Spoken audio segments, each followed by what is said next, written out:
पद्मिनी एकादशी की कथा। अधिक मास या पुरुषोत्तम मास के शुक्ल पक्ष की एकादशी को पद्मिनी एकादशी कहा जाता है। यह व्रत भगवान विष्णु को समर्पित माना जाता है। धार्मिक मान्यता है कि इस व्रत को करने से सभी पाप नष्ट होते हैं और सुख समृद्धि प्राप्त होती है। पद्मिनी एकादशी की पौराणिक कथा।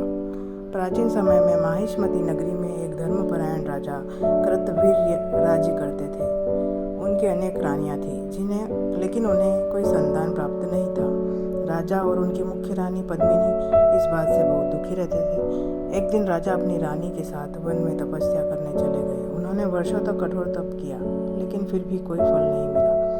तब रानी पद्मिनी ने महान पतिव्रता स्त्री अनसुईया के आश्रम में जाकर उनसे उपाय पूछा। माता अनसुईया ने रानी से कहा कि यदि वह अधिक मास की शुक्ल पक्ष की एकादशी का व्रत श्रद्धा और नियम पूर्वक करे तो भगवान विष्णु प्रसन्न होंगे और उनकी मनोकामना पूर्ण होगी।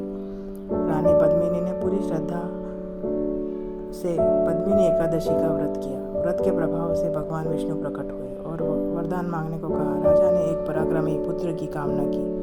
भगवान ने उन्हें महान बलशाली पुत्र प्राप्त होने का आशीर्वाद दिया। कुछ समय बाद रानी को एक तेजस्वी पुत्र प्राप्त हुआ। उसका नाम वीर्य अर्जुन पड़ा। आगे चलकर वह अत्यंत पराक्रमी और प्रसिद्ध राजा बना।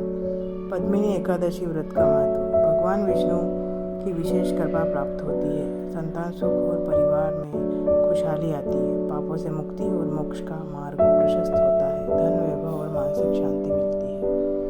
अब इस व्रत को करने की विधि जान लेते हैं। प्रातः स्नान करके स्वच्छ वस्त्र धारण करें। भगवान विष्णु की पूजा करें। फलाहार या निर्जल व्रत रखें। ओम नमो भगवते वासुदेव का जाप करें। रात्रि में भजन कीर्तन करें। द्वादशी तिथि में व्रत का पारण करें। धन्यवाद। आप सभी को पद्मिनी एकादशी की बहुत बहुत शुभकामनाएं। ओम नमो भगवते वासुदेवाय।